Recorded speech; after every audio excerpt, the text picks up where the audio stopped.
The hour is at hand when the 10 are... No! Plastro, sweetie. Say it with more conviction. Strength. Maybe if you shared your plan with me, I could direct you better. After all, I did tell you where the Green Army headquarters is. You can trust me. Yes, I know I can.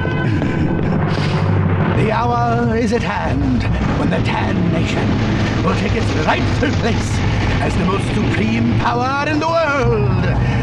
I will give Colonel Grimm 48 hours to surrender, or everything that he holds dear will cease to exist. And I do mean everything. We can't surrender. We have no choice. The Tan Army is advancing on all fronts. We have no defense against their superweapons. This war is all but over. If we could destroy the remaining portals, we could even the odds, sir. The last one is located in the heart of the most heavily guarded fortress ever built, Fort Plastro. I'll get in or die trying. It's a 1 in a million chance, boy. Sounds like good odds to me. It's suicide. Colonel, suicide is my middle name. Well, actually, it was my brother's middle name. The one who died. Kind of a large boat for one man to infiltrate a base with. How were we not noticed? Another electric fence. Great, I've already bashed the idea of an electric fence being a legitimate threat to a plastic man enough in this game. I guess I'll just make fun of how poorly the enemy defended this beach. Seriously, this is supposed to be their best guarded fortress, and we could get in without any worry whatsoever. Excuse me for expecting more anti-air turrets than palm trees, and a defense line that would have made the Germans at Normandy proud. For God's sakes, I've seen rich pricks with better defenses than this military outpost. If it weren't for the fact that we've seen just how stupid the Tan Army can get, I'd think this was a trap.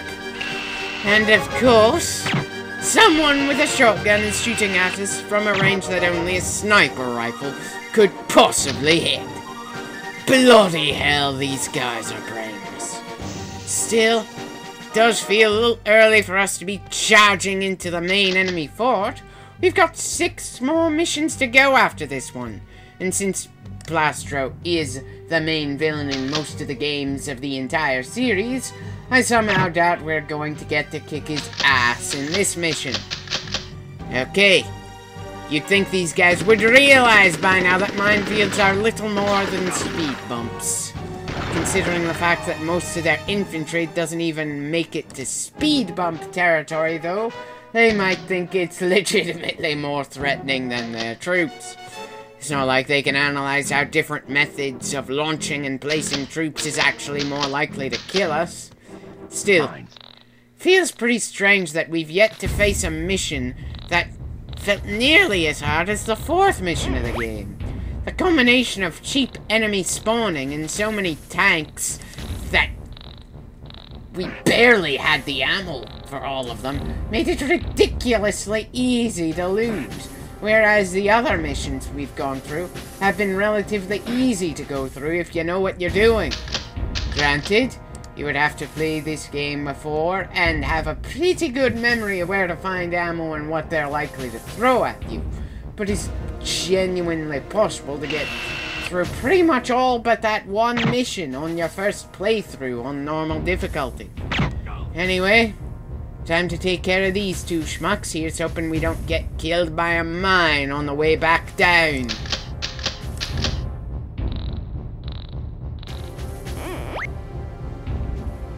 Surprisingly few mines near the cliff edge. Almost makes you think there's no need for a minesweeper in this field. All you'd need to do is hug the wall.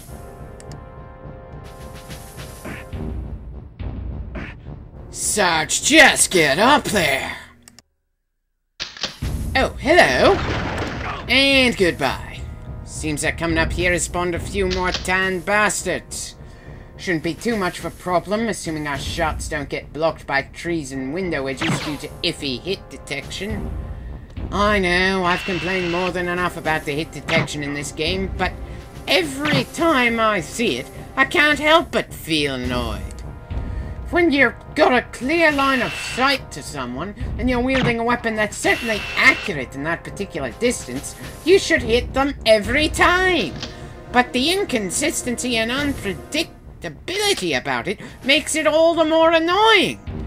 Anyway, back down to the minefield. Kinda curious what the last two infantry we can detect have in store for us.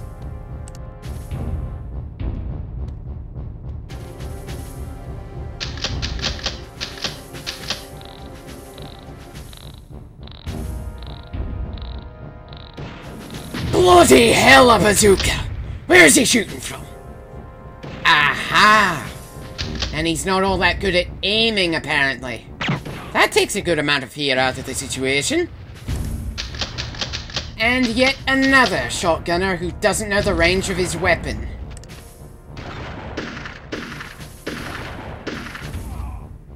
If it weren't for the fact that it's been established that the standard green trooper isn't any better than the average tan one, and the greens are outnumbered 50 to 1, I'd say a straight-on attack against this fort would be a good idea.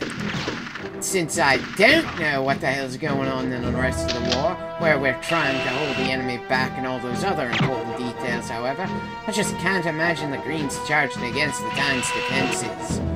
Now that I think about it, I always have sort of mixed feelings about games that have the player character as a one-man army that handles pretty much everything on his own. On the one hand, it makes you feel like a total badass, but on the other, kinda makes you wonder why our hero is so much better than everyone else that your allies can't be bothered to send backup. Halo had a good in-story excuse for why the Master Chief was so much better than everyone around him. The James Bond games are barely plausible. Even Resident Evil had a reason for two of our heroes to survive where everyone else dies. But this and Sarge's heroes too have absolutely no explanation whatsoever for Sarge to be so much better than everyone else in the Green Army. Still, these games weren't made with engaging storylines and logical worlds in mind. They were designed to be fun rides, and I've got to say, so far everyone is having fun on this end, and I hope everybody watching is having fun too. Still, it's kinda sad how the biggest reason any mission in this game might be challenging is how cheap it gets. Not anything that legitimately tests your skills with the game. Honestly makes multiple playthroughs less likely when the enemies are this predictable and easy to kill. And it's not like I tended to replay this game for the story. Not that too many games had good stories back then. Really, biggest reasons I probably keep coming back to this are pure nostalgia and the fact that most of the missions go by really quick. None of the cheap stuff really affects me anymore. Sure, picking it up and starting it from the top again after a decent amount of time away from it, you might take more than your fair share of abuse getting used to it again, since so much is different from modern shooters. But it doesn't take long before you're reused to everything the game can throw at you.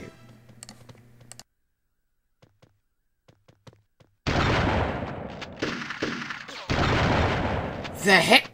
Oh, it's been a while since someone spawned right behind us. Wait, what? Where is he? Wait, he was there? Oh dear God! I can't remember the last time we were this close to dying in this game. Most of the fighting in this game has been kind of a fast-paced blur. Still, he's ought to deal with these bastards. Well, wasn't expecting one of them to die before the grenade exploded, but that's one thing I can't find it in myself to complain about. And even the complaints I've got seem more of a why couldn't they have made this better than God damn, this game is painfully horrible. Speaking of pain, oh dear God! Bazooka to the face! Ouch! Oh God, damn! Near dead again! Less than a minute after damn near dying! I take it back! This mission isn't a cakewalk! I am just getting beaten around like a red-headed stepchild by the entire family! And it's a miracle I haven't had to restart this mission or something. For the hell of it, let's get out the grenade launcher. Okay, please tell me there's a med kit in that wreckage. Oh, thank God. I'm starting to see why Colonel Grimm was a little worried about trying to deal with this fort. Still, here's hoping we can overcome the odds and reach the portal. Somehow get the feeling the portal is going to be smack dab in the center of the fort.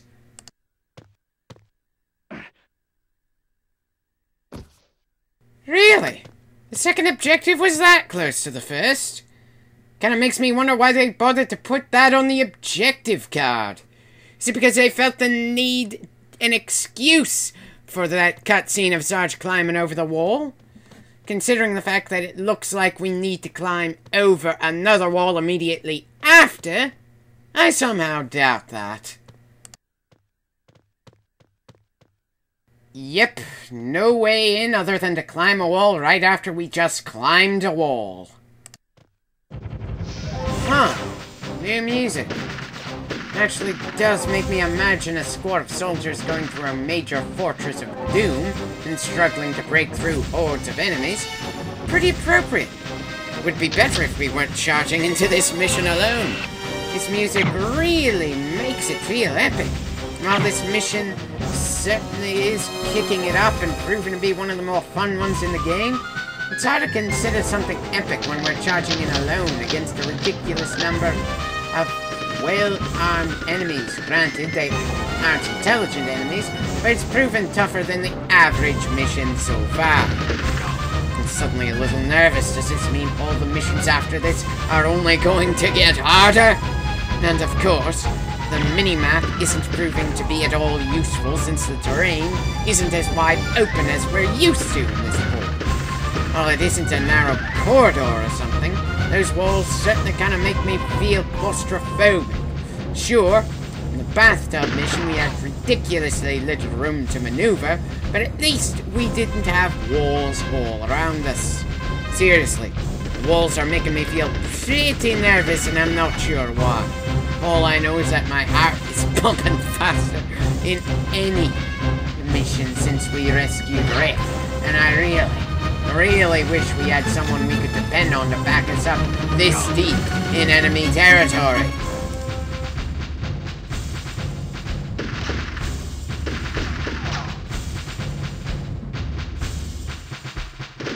Damn, that machine gunner's in an awkward place. Tempting to charge at him, but I don't know what's backing him up.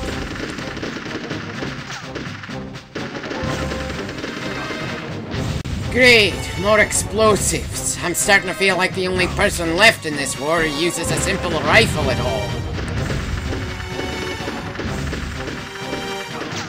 Well, that could have gone badly easily. It's amazing that most of the times I could say that for this LP seem to be in this mission. It started off so tame, but pretty much the moment we got past that minefield, things heated up considerably. I don't even know where to go since the minimap is so unhelpful right now. I can't tell where the walls of the fort are with that thing, just the main wall around the fort and some buildings inside. And these crates certainly are more important in this mission than previous ones. Things inside them, the people behind them, they're proving more important than I expected. And that outright wall of crates is making me a little nervous. Okay, do I charge forward or go back to that line of buildings? Ah, screw it. Charge! Or charge cautiously. Dear God, I wasn't expecting this game to make me this kind of cautious. That music really is making this atmosphere work.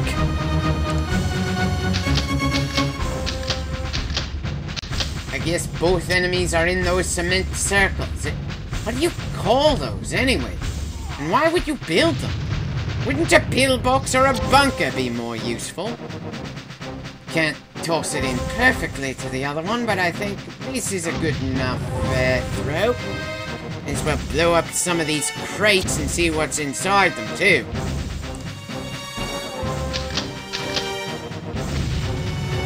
Huh. I was expecting to destroy a few more than that. Huh? Oh, good God! Enemy was hiding in the crate! Why would you do that? Good to go.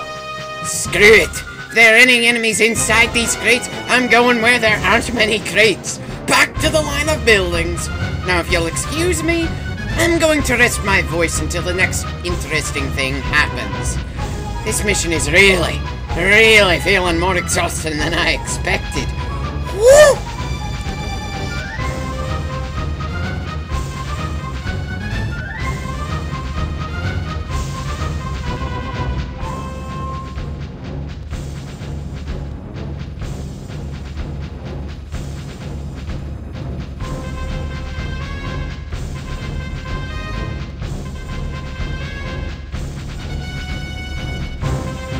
Expecting something to pop up, but did the music just start over from the top? You mean it doesn't play in an unending, unnoticeable loop? I thought that was relatively easy for a game to pull. I can only think of 3 games offhand that doesn't have constant looping music. 2 of them played music by multiple bands while the action was going on. The 3rd was a half-assed handheld game that turned me off an old favourite series. Let's save the talk for that series for when we reach it. Let's keep fighting our way to the portal. Lever. Where's the door? It all looks like walls to me. Really wish I could tell by the sound where that was. Here are machine guns. That won't be pleasant to run into. Well, at least one of them is an auto-aim range. Here's hoping no one spawns in while we're dealing with the second one.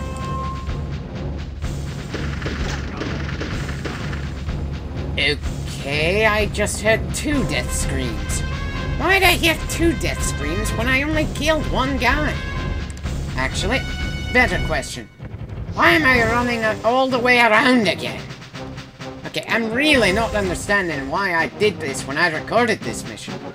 That doesn't happen often. Maybe it's the fact that we're so close to the portal but can't reach it from this angle? Maybe I just wanted to clear the map, letting this mission last as long as possible. Regardless, this mission doesn't have much left. I can't really say which mission I feel is better, the first in the game or this one. On the one hand, the first mission was the only one where you legitimately felt like part of an army, and felt pretty good from beginning to end. On the other hand, the overall atmosphere of this mission, right at the point where we got over the wall, just feels great. And they've yet to throw anything ridiculously cheap at us. So, yeah, this is a strong contender.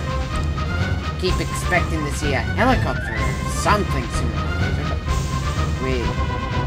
Am I going all the way back now that we've gotten a med kit? Probably not a good sign that I don't know why I'm doing a few of these things on screen right now. It's not like I look ahead in the footage to double check what's going on. I'm coming up with the commentary based on memory and what's currently on screen. And sometimes, what was obvious to do in the moment just doesn't make much sense when you look at it a few months after you've recorded it. I think I may have died a ridiculous number of times trying to record this mission, making me cautious, and I blocked it out of my head.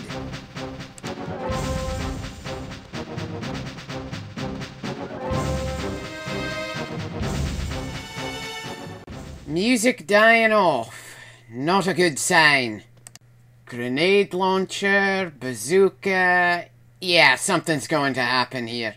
And the portal is right there. Since I don't remember it, it's probably something ridiculously cheap. Let's take this nice and slow. Party time. Why do I have the feeling we're not prepared for this kind of party? Wheels, what looks like arms. Oh god, a legitimate super weapon. They've got at least 2 robots, and there's no way we're going to be able to kill both those things off.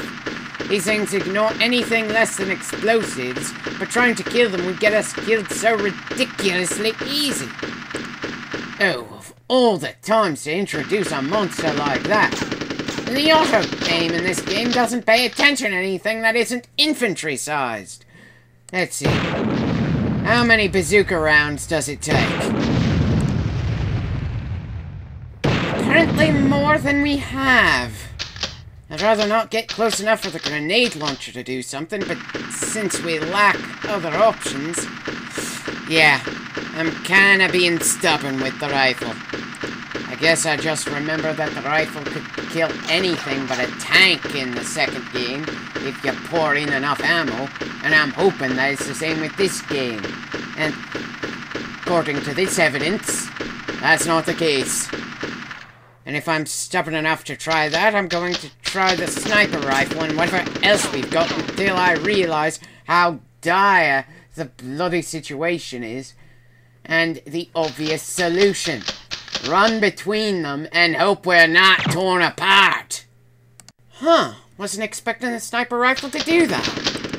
Ah, goddammit, just because it's animated to look like it's aimed at the ground doesn't mean it won't still shoot us. By God! The sniper rifle actually does damage! We may actually be able to destroy both these robots.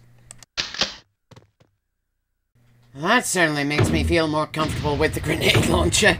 Yeah, both these robots are going down. Now, it probably would have been smarter to try running by them, but I don't want to let them beat us in their debut mission. Either way, introducing something like this past the halfway point in the game, when you've seen everything else there is to see? Yeah. Pretty cheap move. Let's grab that medkit just in case they throw something else at us at the tail end of this mission. Great. More ammo and a medkit on a platform I'd never have thought to look at. Let's just get out of here. The place isn't as fun without the music. Huh. Somehow didn't feel like 20 minutes to me.